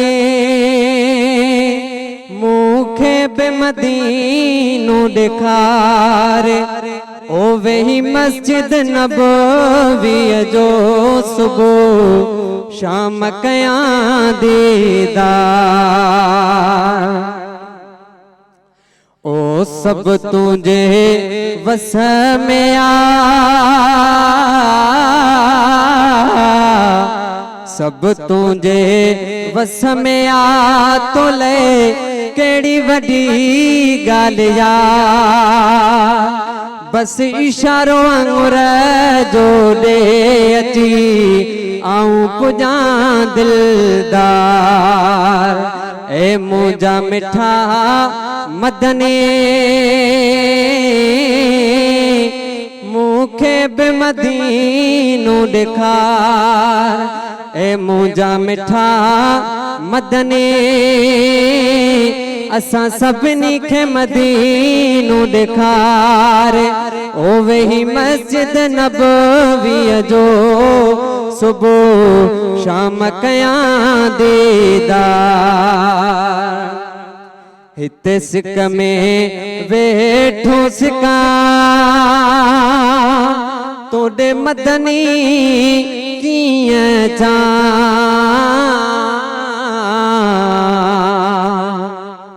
हिते सिक में वेठो सिका तोड़े मदनी कीअं चा, कोई मूं वटि नाए समर बे समर आया सरकार। ए मुझा मिठा मदनी ए मुझा मिठा मदनी मूंखे बि मदीनो ॾेखार, वेही मस्जिद नबवीअ जो सुबुह शाम कयां दीदार। ॾिसी सब्ज़ गुंबज़ तुंहिंजो साईं ठारियां सीनो पंहिंजो, ओ रोई दुआऊं घुरां दिल सां लहो आका असांजी सार। ए मुझा मिठा मदनी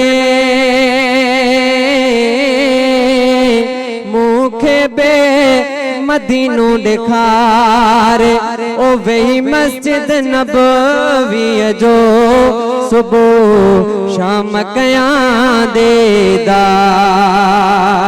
थिए निगाहे करम तुझे थई किस्मत पई मुझे अचा हलियो मदीने मां मुझा मोब मिठा मठार ए मुझा मिठा मदने बुग्यो सिकंदर तोखे सॾे घुराए अरबी पंहिंजे तॾे बुग्यो सिकंदर तोखे सॾे घुराए अरबी पंहिंजे तॾे हिकु भेरो हयातीअ में मूंखे नबियनि जा सरदार ए मुंहिंजा मिठा मदने मूंखे बे मदीनू ॾेखारे वही मस्जिद नबवीअ जो सुबह शाम कया दीदार। सुभान अल्लाह, सुभान अल्लाह, सुभान अल्लाह। आमीन सुम आमीन, आमीन सुम आमीन। अहिड़ी दुआउनि ते अहिड़नि लफ़्ज़नि ते ज़ुबान त सिर्फ़ु आमीन ई निकिरंदो आहे। इंशाअल्लाह इंशाअल्लाह तमामु मुसलमाननि जी हिन बाबरकत महीने में तमामु मुसलमाननि जी इहा दुआ या ख़्वाहिश जिन ॾिठो आहे उनखे वरी सां नसीब थिए ऐं जिन न ॾिठो आहे उन्हनि खे त ज़रूरु हिकु दफ़ो ज़िंदगी में ज़रूरु नसीब थिए। आमीन सुम आमीन। जनाब तव्हांजी तरफ़ मां वरी अचणु चाहींदमि ज़हीर हुसैन हैदरी साहब। ऐं असां अॼु जंहिं अज़ीम हस्ती जा लफ़्ज़ जिन जो ज़िक्र असां पंहिंजी ट्रांसमिशन में रखी रहिया आहियूं उनखे मां अॻियां वधाइणु चाहियां थी। ऐं तव्हांजे लफ़्ज़नि में मां ॼाणणु चाहियां थी असांजी अॼोकी जेका औरत आहे, अॼोकी जेतिरियूं असांजी ख़वातीन आहिनि उन्हनि खे पाण जी ज़िंदगी मां कहिड़ियूं सिखियाऊं मिलनि थियूं? पहिरीं ॻाल्हि इहा आहे त ॾिसो हज़रत ख़दीजतुल कुबरा जी ज़िंदगी पूरी जेका असां हिकिड़ी दावत फ़िक्र ॾिए थी। अंदाज़ो लॻायो त रुॻो ख़ाली असां रस्मो रवाज वारियूं इबादतूं न पर जेकॾहिं पाक तिजारत करियूं। मूं तव्हांखे ॿुधायो त उन वक़्त में ऐलान नबूअत कोन थियो हो कि अहकामात कोन हुआ पर पोइ बि हुन जंहिं नमूने सां जेको ईमानदारी वारी तिजारत कई जो ख़ुदावंद आलम क़ुरान यानी नाज़ुल कोन थियो, ऐलान नबूअत कोन ठही हुई पर पोइ बि जॾहिं हज़रत ख़दीजतुल कुबरा जॾहिं इहो अमल कयो त उन जी तारीफ़ पियो करे ऐं उनजे तिजारत जे हर ज़र्रे ज़र्रे जो पाकाई जो जेको माना तहारत जो सर्टिफिकेट पियो ॾिए। इहा वॾी ॻाल्हि आहे। ऐं रुॻो तिजारत ई नॉर्मल तिजारत कोन्हे। पाण थोरी देरि लाइ सोचूं त हज़रत ख़दीजतुल कुबरा जी जेका तिजारत जे नमूने सां हुई उन वक़्तु बैंकूं कोन हुयूं, उन वक़्त में ही जो ट्रांज़ेक्शन जो सिस्टम कोन हुआ, उन वक़्त में जेको छा ऑनलाइन कम कोन थींदा हुआ पर उन ज़माने में 80,000 उठ हर वक़्तु हरकत में हूंदा हुआ। रुॻो मूं जेके जुमिला चई छॾिया रुॻो थोरो सोचिजे त वापार जे लिहाज़ खां 80,000 उठ। हाणे तव्हां जेको अखियूं पूरे सोचियो त को मैदान हुजे त 80,000 उठ किथे बीहनि, किथे बीहनि ऐं उन खां पोइ 80,000 उठ त हरकत में हूंदा हुआ। इन मतिलबु आहे एक्स्ट्रा बि हूंदा हुआ के जेके विया हलिया सामान खणी उहे वरी वापसि जेसीं अचनि तेसीं ॿिया हूंदा, के बीमार हूंदा, के सफ़ा के वरी हिकिड़ा अचनि ॿिया वञनि। उनजे लाइ केतिरा उठ हूंदा हुआ त 80,000 उठ जेकॾहिं हरकत था कनि त उन सां घटि में घटि ॿ माण्हू बि जेकॾहिं गॾु हुजनि त उहे माण्हू केतिरा हूंदा हुआ। यानी उन वक़्त में उहे जेके स्टाफ उनजो केतिरो हूंदो हो, उनजी जेका एम्प्लॉयमेंट केतिरी हुई ख़दीजतुल कुबरा जी उन ज़माने में। थोरो सोचियूं रुॻो मज़हबी हवाले सां मज़हबी रस्मी तौर ते उनजो ज़िक्र न करियूं पर 80,000 उठ हरकत में। तंहिंखां पोइ वापारु कहिड़े कहिड़े क़िस्म जो, उन खां पोइ वापारी नज़र उन वक़्त में को हीउ कोन हूंदो त टीवी ते अची वञे त फलाणो रेट घटि थियो फलाणो वधीक थियो। उहो जेको सभु सामान घुराइणु ॾेसावर मां सामान मोकिलणु ऐं वरी मके खां सामान वञे ऐं वरी जेको विच में रोड रस्ता कोन हुआ कहिड़े नमूने सां पिया अचनि उठ, किथे बीमार थियनि किथे हलनि, उनखे संभालण वारा कीअं हुजनि, उनजा मुंशी केतिरा हुजनि, उनजा जेको हिसाब किताब करण वारा केतिरा हुजनि ऐं उनखे कुझु डिजिटल नमूनो कोन हो त हज़रत ख़दीजतुल कुबरा जो हिसाब कीअं कंदी हुई, कीअं हिसाब कंदी हुई। उन्हनि माण्हुनि ते एतमाद उन ज़माने में माण्हू त ठग उन ज़माने में बि हुआ, जी, ग़लति माण्हू बि ईअं। हुआ, ठीकु आहे न। त उन नमूने सां उनखे जेको सो उन वापार खे हलाइण में कामयाबु थियणु, उनखे कमाइणु, ऐं पोइ हितां वञी शाम ताईं वेंदो आहे। ॿाहिरि हिन वक़्तु ॿाहिरियों मुल्क चऊं था, उन वक़्त में हिकिड़ो ई मुल्क हो जज़ीरतुल अरब जेको हो, उन वक़्त में जेको सो पूरो गल्फ जेको सो हिकिड़ो हिकिड़े मुल्क हो।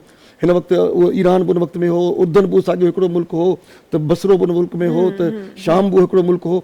इहे सभु मुल्क पाण हींअर मुख़्तलिफ़ था करियूं। इहे एतिरी एराज़ी में हज़रत ख़दीजतुल कुबरा जो जेको सो वापारु हलणु ऐं वापार खे हलाइणु, अॼु जेको सो असां जेकॾहिं हिन वक़्तु ट्रेड जो कमु करियूं था, त उन लाइ बि हज़रत ख़दीजतुल कुबरा हिकिड़ो मिसाल आहे, जदीद दौर खे हिकिड़ो मिसाल आहे त कीअं वापारु कजे ऐं ईमानदारी सां वापारु कजे।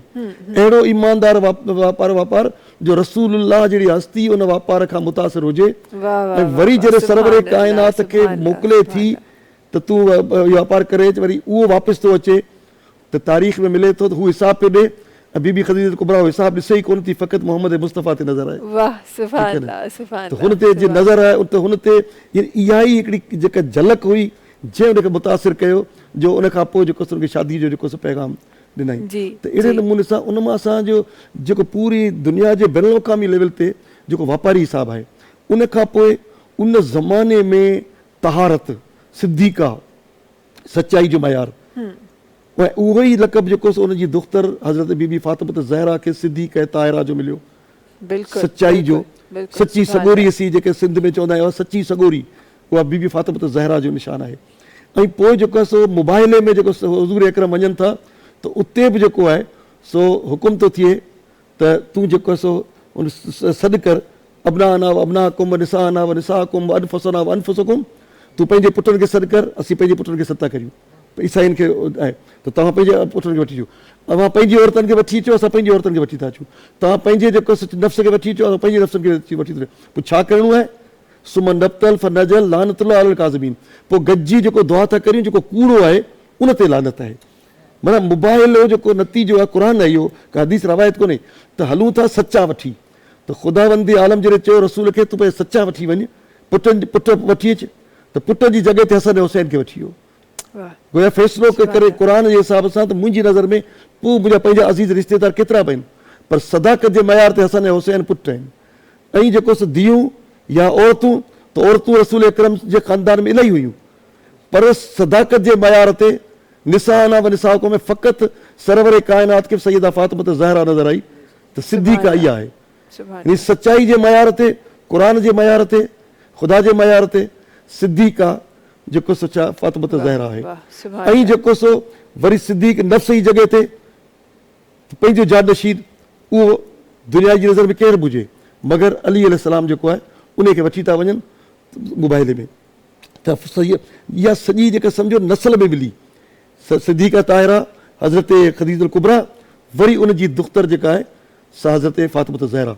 ऐं पोइ इहो सिलसिलो जेको सो इमामत जो बि ख़दीजतुल कुबरा जे ई ख़ानदान में आहे। मासूम साहिब असमत, हिकिड़े ख़ानदान में को हिकिड़ो सुठो हूंदो आहे, वरी ॿियो ज़रूरी न आहे पोटो थिए, पोटो ज़रूरी न आहे त वरी परपोटो थिए, पर हज़रत ख़दीजतुल कुबरा जे नसल में नानाणे के हिसाब से ॾोटा जेके आहिनि, इहे सरवरे काइनात जा ख़दीजतुल कुबरा जा इहे सभु साहिब असमत इमामत हिते मिली। अॼु जे दौर में वक़्त जो इमाम ज़माना, इमाम महदी अलैहिस्सलाम जंहिंजे ज़हूर जो इंतज़ार पिया करियूं, उहो बि ख़दीजतुल कुबरा जे ख़ानदान मां, और अली जे ख़ानदान मां, ॾाॾाणे हिसाब सां, नानाणे हिसाब सां, यानी इहो टोटली ख़ानदान सिद्दीक़ ताहिर। त असांखे जेको तव्हां चयो छा असांखे सबक़ हासिल घुरिजे, त असांखे फ़क़ति हिन ख़ानदान ते नज़र रखूं। हीउ जेको सो बाक़ाइदा सिलेक्टेड क्रीम आहे जेको हर क़दम ते सचाईअ में, उन खां पोइ जेको तहारत में, उन खां पोइ फ़साहत में, बलागत में, शुजाअत में, ज़ुहद में, तक़वा में, परहेज़गारी में, ज़िंदगी जा सभु शोभा जेके आहिनि उहे फ़क़ति ख़दीजतुल कुबरा जे औलाद खे मिलिया आहिनि। बेशक बेशक बेशक, हीअं ॾाढी सुठी ॻाल्हि तव्हां कई। ऐं इन घराने जिन जी तव्हां ॻाल्हि करे रहिया आहियो, उन घराने जे लाइ छाही लफ़्ज़ पंहिंजी ट्रांसमिशन में मां रखां असां वाकई में असां हिदायत वठणु चाहियूं त असां इन घराने मां हिदायत वठूं, इन्हनि जी ज़िंदगी मुबारका मां असां हिदायत वठूं।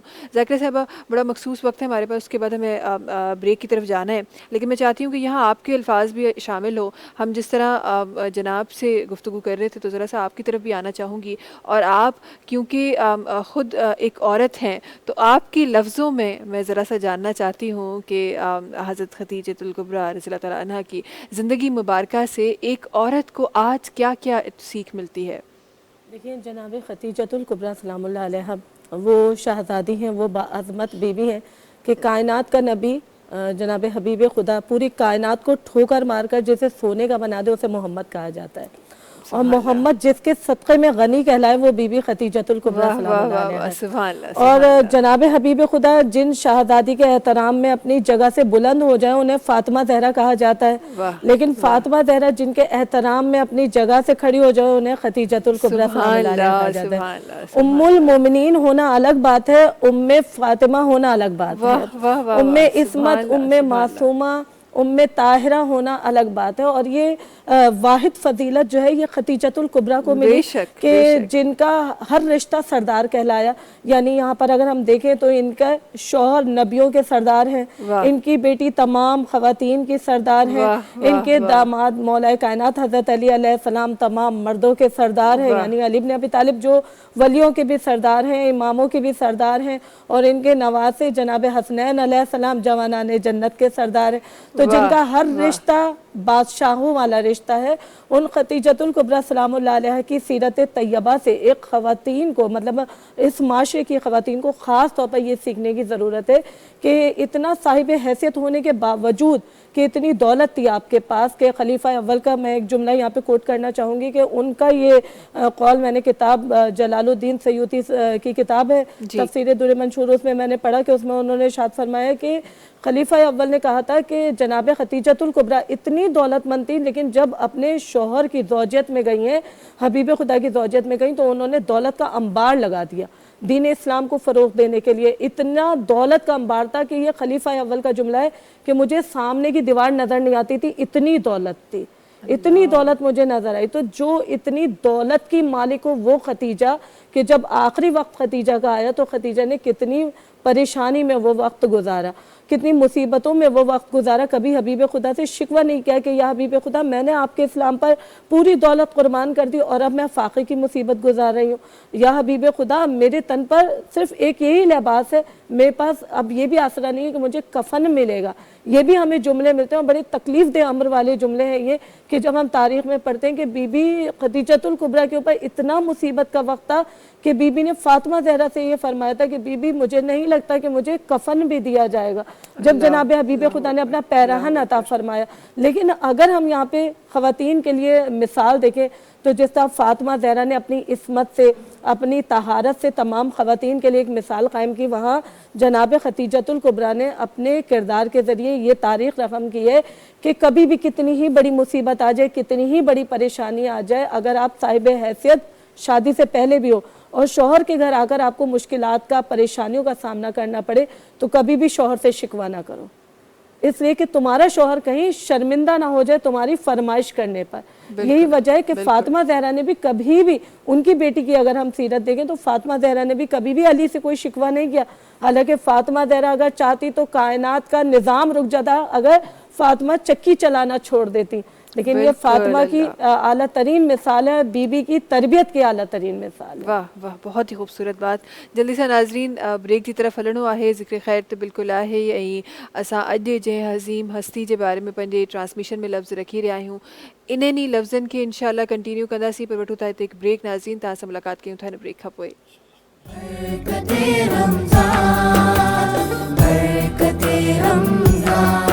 अल्लाह जा एहसान जंहिं ॾिनो रमज़ान, अल्लाह जा एहसान जंहिं ॾिनो रमज़ान, बरकते रमज़ान, बरकते रमज़ान।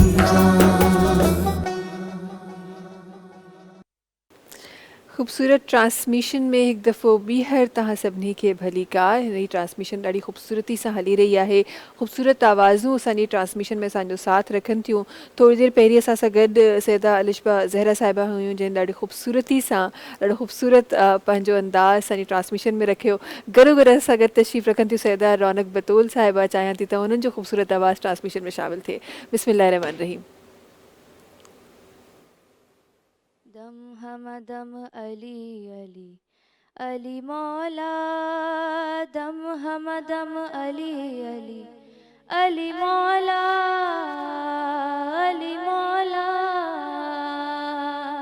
हैदर हैदर हैदर हैदर हैदर हैदर, जलाल जुल जलाल है अली अली, खुदा का हम ख्याल है अली अली, जलाल जुल जलाल है खुदा का हम ख्याल है, बुलंदियाँ ये देख के पुकारा दिल मेरा, अली पसंद है बहुत पसंद है, अली पसंद है मुझे, हाँ अली पसंद है बहुत पसंद है, अली पसंद है मुझे।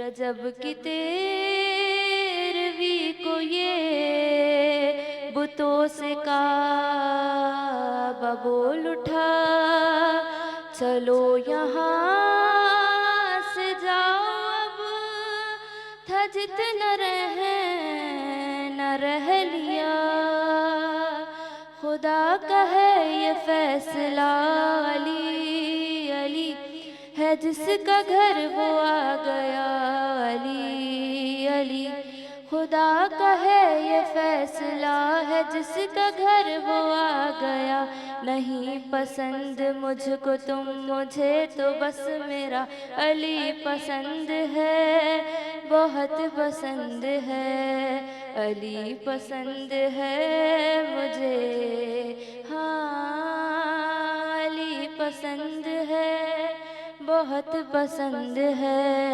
अली पसंद है मुझे।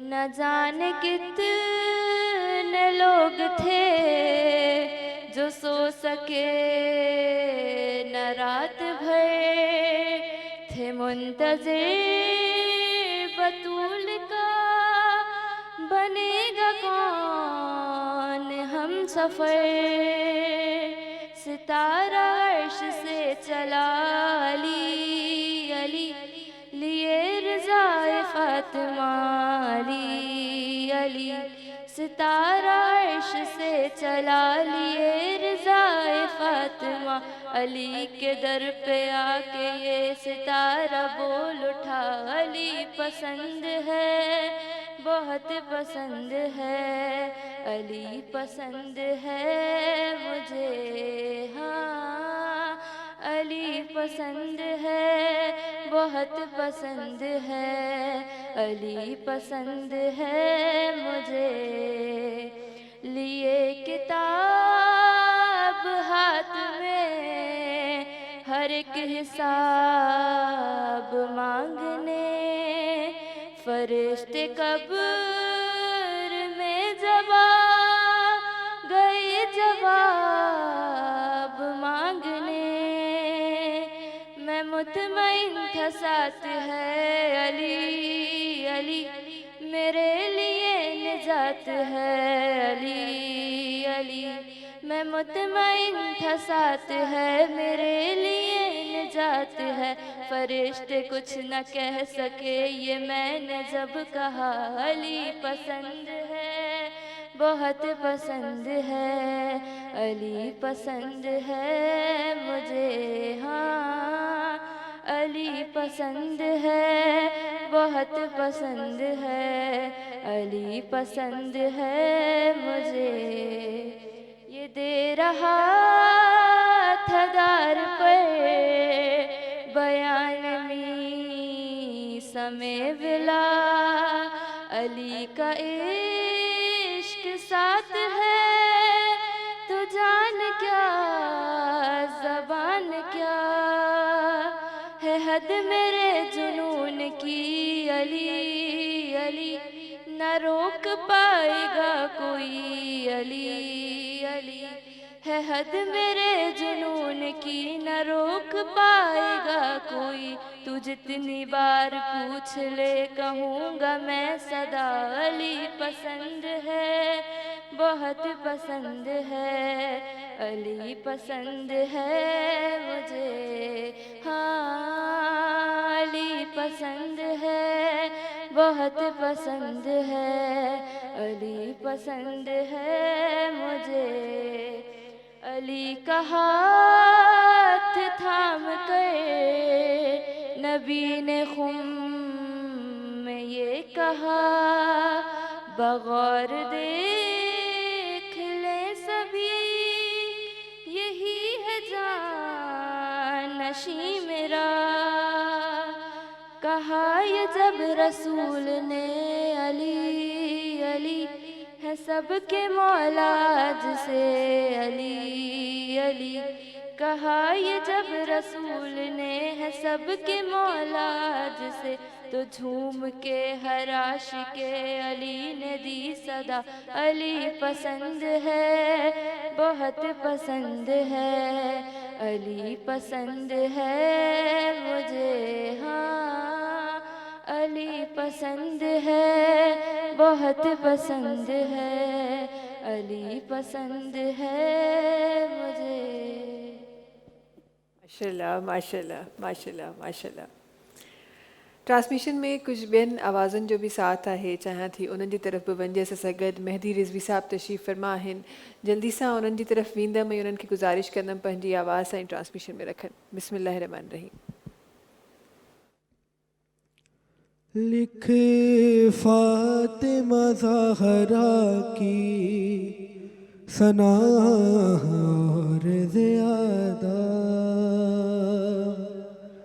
کر دے گا کرم تجھ پہ ہاں کر دے گا کرم تجھ پہ خدا اور زیادہ لکھ فاطمہ زہرا کی ثنا اور زیادہ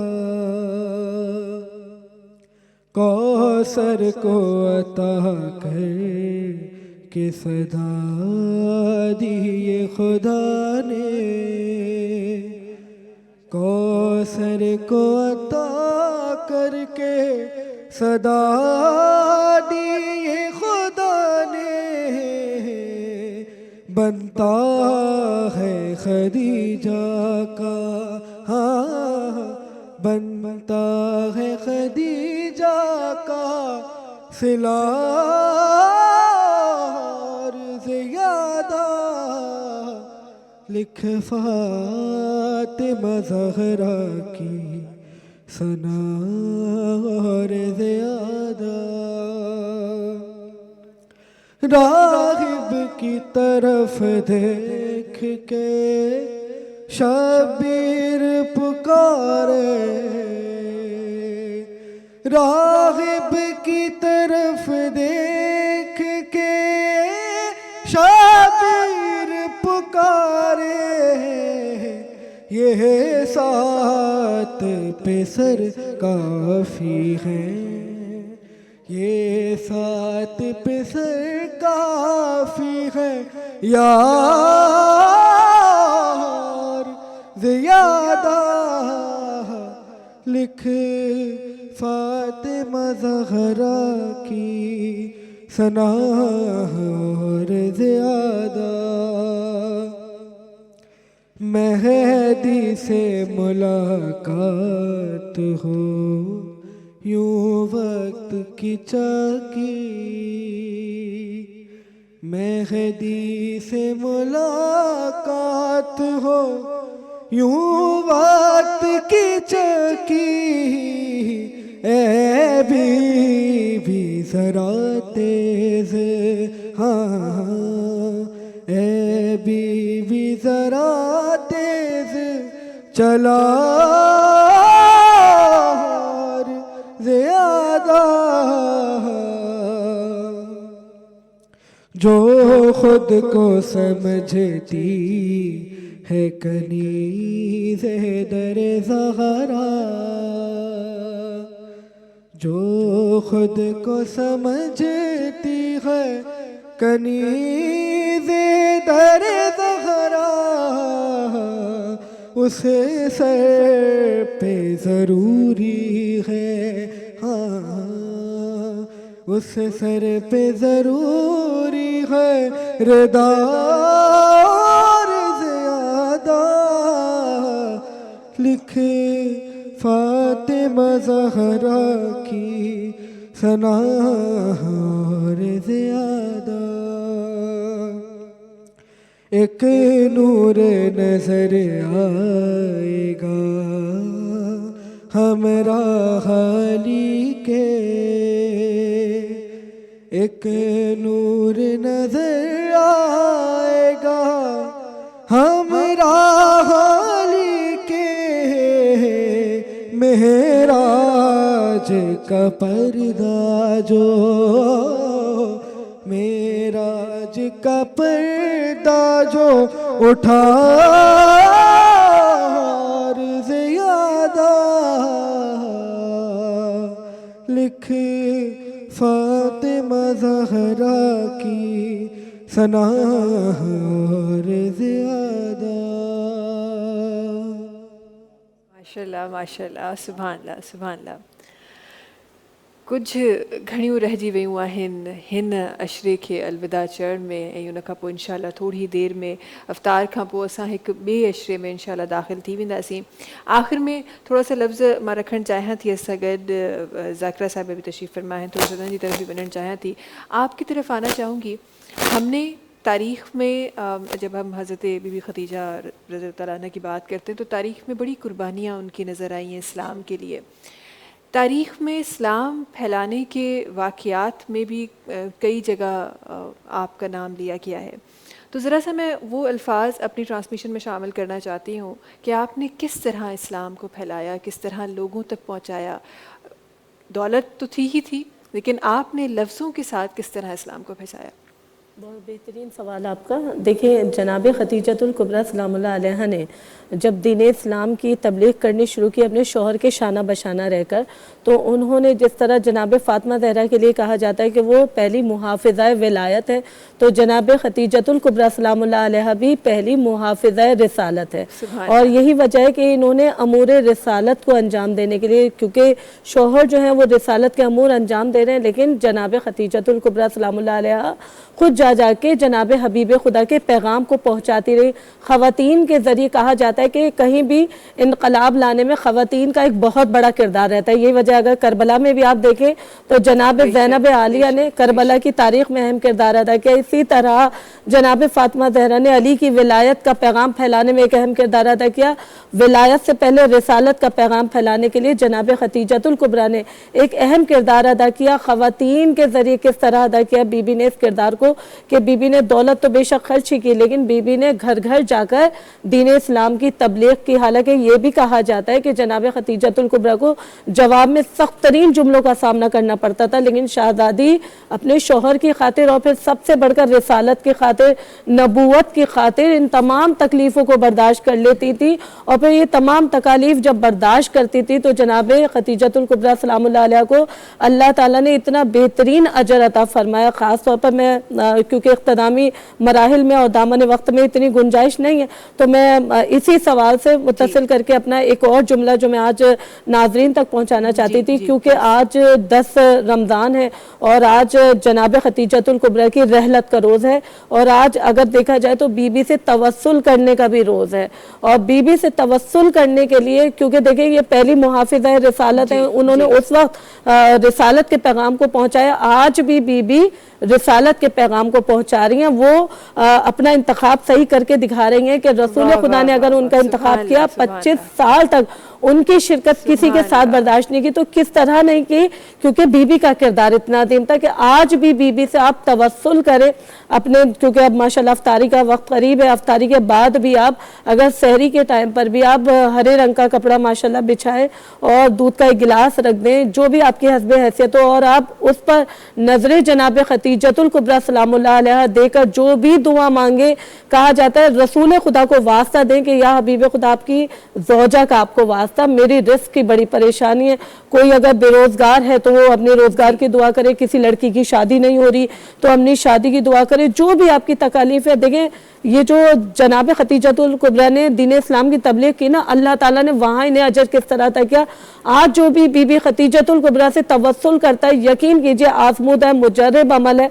मैं माशाल्लाह बयान करती रहती हूँ, मुझे लोग आके बताते कि आपने जो ये अमल बताया था माशाल्लाह हमें इससे भरपूर फ़ायदा हुआ। सुभान अल्लाह। और ये अमल हमारे नाज़रीन तक भी पहुँच चुका है। आखिर में वक्त ॾाढो घटि आहे, मुख़्तसिर जनाब की तरफ़ बि अचणु चाहींदमि, मां ज़हीर हुसैन हैदरी साहब तव्हांजी तरफ़ अचणु चाहींदमि। जल्दी सां ॿ टे अल्फाज़ छो त आख़िरी जेके मरहला आहिनि उन में जेके आख़िरी ॻाल्हि असां जी निकिती आहे पाण जे हवाले सां, असां तव्हांजी तरफ़ बि अचणु चाहींदासीं, तव्हांजा बि लफ़्ज़ पंहिंजी ट्रांसमिशन में रखणु चाहींदासीं। ॻाल्हि इहा आहे त सॼे खे जेकॾहिं असां उनखे निचोड़ में बंदि करियूं त हज़रत ख़दीजतुल कुबरा जी पूरी ज़िंदगी, सुठी ॻाल्हि जीअं हिते ज़िक्र थियो आहे त उन वक़्त में सरवर काइनात शादी कई जॾहिं पाण बि जवान हुआ, ऐं वरी जॾहिं हज़रत ख़दीजतुल कुबरा जी वफ़ात थी थिए तेसि ताईं के शादी कोन था कनि। ऐं वरी पहिरीं हिजरी जॾहिं जनाब ख़दीजतुल कुबरा अबू तालिब जी वफ़ात थी थिए थी, पोइ पाण हिजरत था कनि, हिजरत लाइ मजबूर था कनि। ऐं पहिरीं हिजरी में हज़रत आयशा सां शादी था कनि। उन खां पोइ 2 सालनि जे अंदरि 10 शादियूं, यानी टोटल 10 शादियूं करे था वठनि। उन वक़्तु सरवर काइनात जी उमिरि 53 साल आहे, पुठियां 63 सालनि जी उमिरि वफ़ात कनि था 10 सालनि खां पोइ 11 हिजरी में। त माना त 53 हिजरी में सरवर काइनात उन खां पोइ 10 शादियूं था कनि, पर हिकिड़ी ख़दीजतुल कुबरा जवानी जे वक़्त में पूरो 53 सालनि ताईं अकेली रहे थी। त उन वक़्तु सम्झो त हिकिड़ी ज़ाल जी हैसियत सां हुनजो केॾो कमाल आहे जो हुज़ूर अकरम खे 10 थिया हिकिड़ी जी बि ज़रूरत कोन पई। ऐं तंहिंखां पोइ ॿी ॻाल्हि करियां त जी दौलत जी ॻाल्हि कईसूं त इहे मूं तव्हांखे 80,000 उठ हर वक़्तु हरकत में, इहा दौलत जेकॾहिं इस्लाम ते ख़र्च न थी आहे त इन जी अकेली वारिस हज़रत फ़ातिमत ज़हरा हुई, छा रसूलुल्लाह जी हिकिड़ी दुख्तर सैयदा फ़ातिमत ज़हरा, अकेली दुख्तर, उहा जॾहिं आहे त उन जी वारिस उहा थी आहे। पर उन जी यानी कि उहा मिल्कियत बि सभु इस्लाम ते ख़र्च थी वई, ऐं उन जी तरबियत अहिड़ी अथई जो जनाब फ़ातिमत ज़हरा जो औलाद, पोइ तव्हां ॾिसो त करबला जे मैदान ते वधीक असीं ॾिसूं त यानी कि इमाम हुसैन अलैहिस्सलाम खां 6 महीननि जी अली असगर ताईं, ऐं जनाब ज़ैनब खां 4 सालनि जी सकीना ताईं, हीअ सभु ख़दीजतुल कुबरा जो औलाद आहिनि। हीअ पूरो इस्लाम जो शजर आहे जो बाज़ारनि में क़ैद थी बेपर्दा थी जेकॾहिं ज़िंदाननि में वञनि था त उहो बि जेको आहे सो ख़दीजतुल कुबरा जो औलाद आहे। उन खां पोइ मुसलसल इमामत ऐं इमाम ज़माना इमाम महदी बि हज़रत ख़दीजतुल कुबरा जो औलाद आहे। त हीअ हिकिड़ी अहिड़ी ज़िंदगी आहे जिते जेतिरो ॻाल्हाए जेतिरो घटि आहे, पर उहा ख़दीजतुल कुबरा जेका हेतिरी दौलत वारी हुई, शोब अबी तालिब जे गारनि में वणनि जा पन खाईंदी रही, मुसीबतनि में रही, पर तंहिंखां पोइ बि हुन जेका तरबियत ॾिनी पंहिंजे औलाद खे, उहा जेको सो इंसानियत जी हुई। हुन ग़रीब परवरी कई, हुन जेको सो समाज खे बदिलायो, हुन शरीयतनि खे जेको सो सरवर काइनात जी शरीयत खे अॻिते वधायो।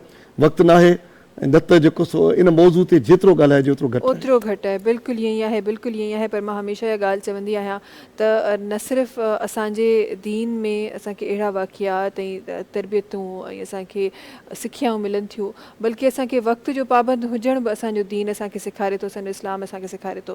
तॾहिं वक़्त जी घटिताई आहे ऐं इंशाअल्लाह वरी सुभाणे तव्हां सां मुलाक़ात थींदी। पर वञण खां पहिरीं हिकु ॿियो आवाज़ सगत तशरीफ़ फरमा आहे, उन्हनि जो आवाज़ बि ट्रांसमिशन में शामिल कंदासीं। जनाब नईम रज़ा हैदर साहब हैं जेके सगत तशरीफ़ फरमा हैं, आखिर में उन्हनि जो आवाज़ शामिल कंदासीं। तव्हां सभिनी जी वरी मेहरबानी, बहुत शुक्रिया आपका भी, आप दोनों का भी बहुत शुक्रिया हमारे साथ होने के लिए। ज़ही साहब तव्हांजी भी मेहरबानी सां गॾु हुजण जे लाइ। आख़िर में जनाब जो आवाज़ शामिल कंदासीं। तव्हां सां मुलाक़ात वरी इंशाअल्लाह सुभाणे थींदी, ऐं सुभाणे जो ॾींहुं हिकु नए अशरे जो आगाज़ हूंदो, त इंशाअल्लाह उन ते बि असां रोशनी विझंदासीं, ॿियनि ॻाल्हियुनि ते बि ॻाल्हाईंदासीं। बिस्मिल्लाह रहमान रहीम।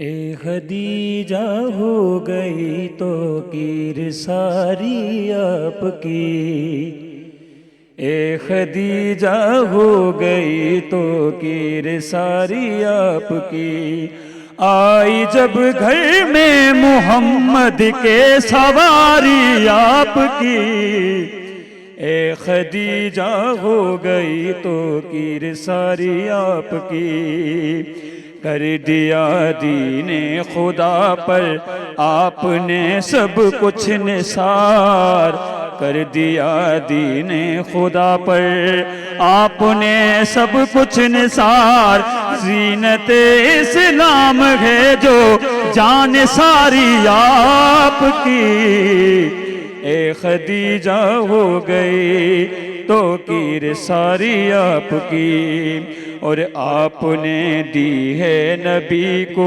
نسل سادات کرام، آپ نے دی ہے نبی کو نسل سادات کرام، سورہ کوثر کا مرکز، سورہ کوثر کا مرکز ہے دلاری آپ کی، اے خدیجہ ہو گئی توقیر ساری آپ کی، چار دن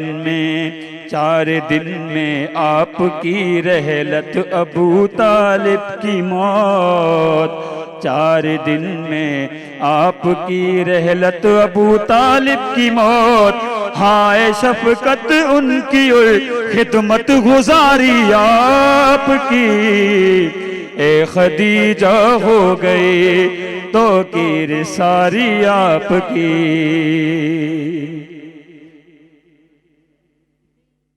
برکت رمضان، برکت رمضان، اللہ جا احسان جہ دنو رمضان، اللہ جا احسان جہ دنو رمضان۔